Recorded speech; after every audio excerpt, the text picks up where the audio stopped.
The Convention on International Trade in Endangered Species of Wild Fauna and Flora, often referred to as CITES, is an agreement between governments that regulates the international trade of wildlife and wildlife products, everything from live animals and plants to food, leather goods, and trinkets.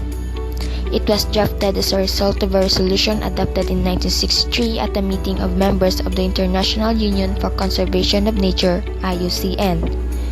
The convention was opened for signature in 1973, and CITES entered into force on the 1st of July 1975.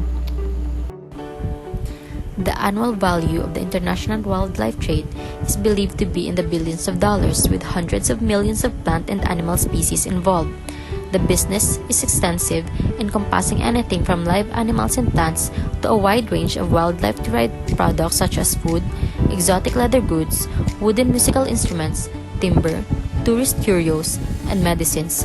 Some animal and plant species are overexploited, and the trade-in of them, combined with other causes such as habitat destruction, has the potential to severely deplete their populations, bringing some species dangerously near to extinction. Although many of the wildlife species traded are not endangered, the existence of an agreement to secure the trade's long-term sustainability is critical to protect these resources in the future.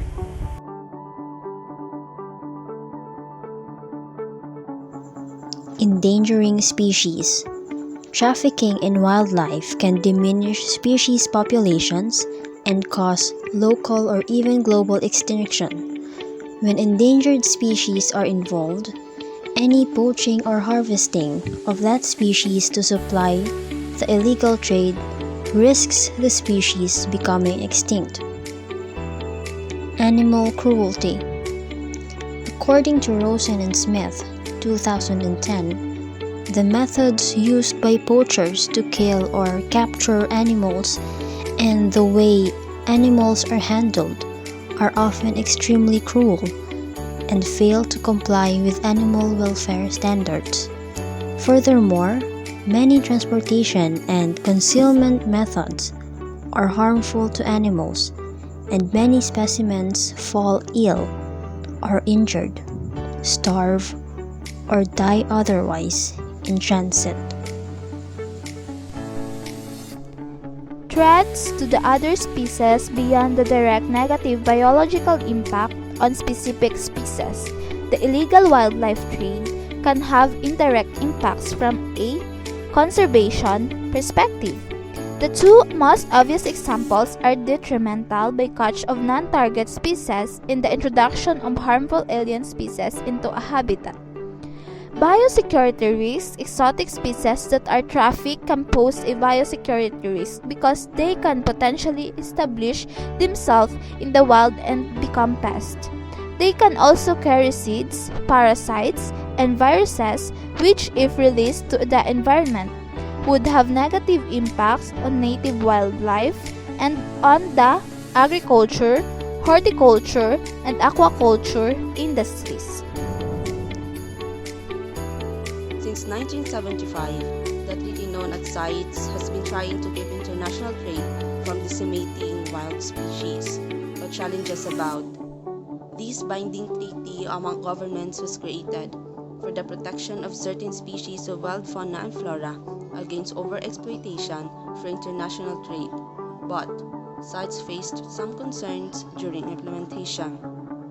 First, we have human population and economic activity. The threats facing wild animals and plants will only become greater.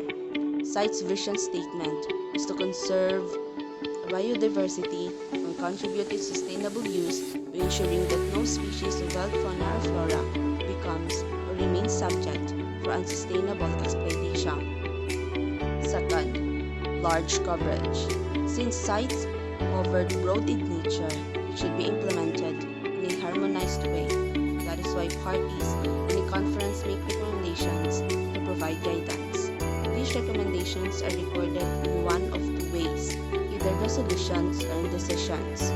Resolutions are intended to be a more permanent nature, guiding implementation of the convention over periods of many years. The resolutions include the guidance provided by the conference of the parties on how to interpret the provisions of the convention. potential. Third, trade in wild animals and plants crosses borders between countries. To regulate this such concern, it requires international cooperation to safeguard certain species from overexploitation. CITES was conceived in the spirit of such cooperation. Today, it accords varying degrees of protection to more than 37,000 species of animals and plants, whether they are traded as live specimens, fur coats, or dried herbs. Lastly, strengthening the legal frameworks for effective implementation of CITES. 88 countries and 13 dependent territories still need to strengthen their legal frameworks for the effective implementation of CITES, including to combat illegal trade in wildlife, to strengthen the UN system response to tackling illegal trade in wild fauna and flora.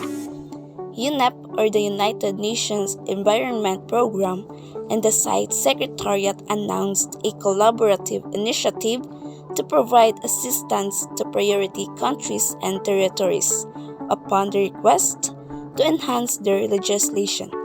The CITES National Legislation Project has identified 17 countries that require attention as a priority.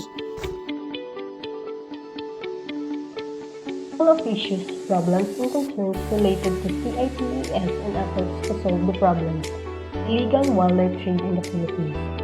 The Philippines, with its strategic location and rich flora and fauna, plays a complex role in the illegal trade in wildlife, the reason why it becomes the consumer, source, and transit point for illegal wildlife trade, threatening endemic species populations, economic development, and biodiversity. Some of the major CITES listed species being confiscated and seized are the Philippine pangolin, marine turtles, freshwater turtles, Philippine forest turtles, oxbow turtles, Gaffin's cactus, endemic pitcher plants and lady sleeper orchids, sulfur-crested cactus, and Indonesian endemic parrots.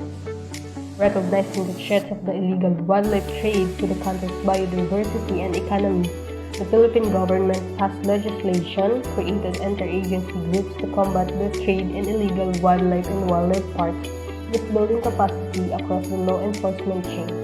Here are some action plan that has partnership with CITES. Wildlife Law Enforcement Action Plan, a 10 years 2018 to 2028 national plan that serves as the national roadmap to address wildlife crimes and a guide to prioritizing enforcement activities, allocating funds and resources, and evaluating impacts of enforcement. With the collaboration of key law enforcement agencies, national, regional, provincial, and local government bodies and civil society organizations, Wildlife will focus on stronger policies, networking and coordination, building capacity, communication, education, and public awareness, improving governance, and curbing corruption.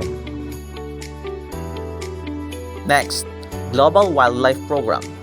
Global Wildlife Program aims on reforming and mainstreaming policy, legal and regulatory instruments to stop the illegal trade.